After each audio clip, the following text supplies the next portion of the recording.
Hey there, everybody. Thanks for joining me for another one-man review. Today I'm looking at another one of the books that I got in the Fanabuck sale, The Winter of the Cartoonist by Paco Roca. I grabbed a few of his books. This is the first one I've read. He's just a really great cartoonist. That's very obvious right away. This book in particular is a tribute to Cartoonist, obviously the winner of the Cartoonist, and it's about a group of Spanish artists that in 1957 broke away from their publisher and went and formed their own company, and pretty quickly that venture failed and they have to go back to their publisher. This is a true story about 5 cartoonists. So that's really cool to see that kind of creator rights story in another country.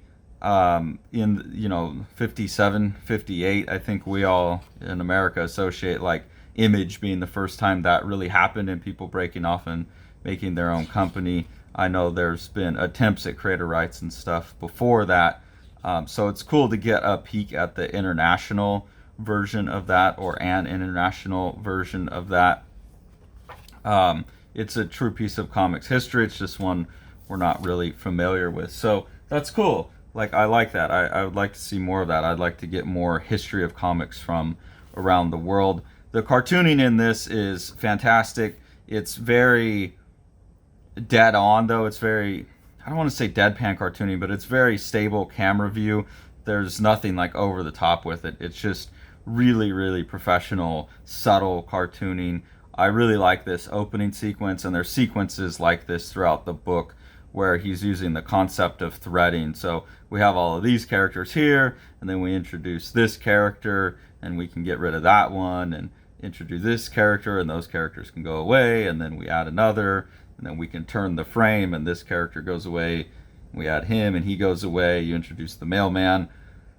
And so there's this constant threading of the characters throughout each other. This guy comes back in, you introduce the editorial Bruguera, which is the name of the company that they're going back to work for.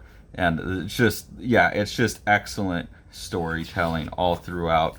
Sometimes it slows down a little bit because it's very static cameras, but I like the rhythm of comics like that. Sometimes it does feel a bit stiff, but I do really like the rhythmic qualities of that. So it's a pretty simple, story. Really effective, like manneristic cartooning, really good capture of all the little mannerisms and poses.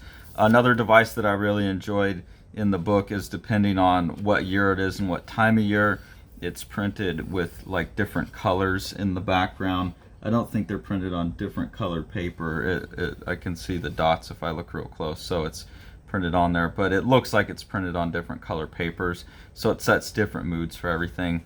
I really like that.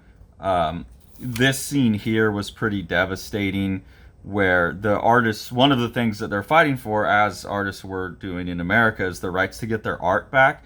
And this shows the publisher has this big vault that they're keeping all the artwork in, and they're saying, well, what happens when we run out of room? And the boss has told them to just start destroying the oldest ones to make room for the newer ones going in. And they're also cutting the margins off the pages, so they're defacing the artwork to make it fit in better. And I find that, as someone who really values the idea of being able to go back and scan in that old art and restore it with better reproduction and stuff, like, that's just a real bummer to me. At least the art itself isn't being defaced. But that's really sad. And it is a sad story in the sense that they do fail and they have to come back. And there's also some really good emotional stuff with the character that's in charge of the publishing company, who had quit being a writer to become the editor. And that's a nice like understory, like sub story to the whole thing. My biggest criticism of the book is these aren't cartoonists that I'm familiar with. Like, I get it, this is translated from Spanish, and so Paco Roca is doing this with a real love for these artists that he's talking about, and the Spanish audience would know who these cartoonists are and who the characters are. And they show the characters in this final panel, but I don't know who any of these are. They're not Tintin, they're not Asterix, and Obelix, the foreign characters I am familiar with. It's not any of the American cartoonists I'm familiar with. I don't know who any of the cartoonists are. And so that puts a barrier to me where it could just as well be a fictional story. And with the historical aspects of it, I know it was originally intended for Spanish publication, so it'd maybe be a bit excessive to show their art. But I think maybe Fantagraphics, and I don't know if this bit here where they explain who each of the artists is at the end of the book was in the original translation. Maybe, but I really, really feel like it would have been worth it to devote like a page or two. And I don't know if that's just a problem of not being able to get the reproduction rights or whatever, but I really want to see these characters' works. I want to see like a page of what they were known for, and I would like to see a page of what they did when they went and created their own magazine, just to have some kind of familiarity without having to pull out my phone and search them on the internet. And I mean, throughout the book, they only really refer to each other by their last names too. So it's not till I get to the back that I get their first names, and I know who I would even search for.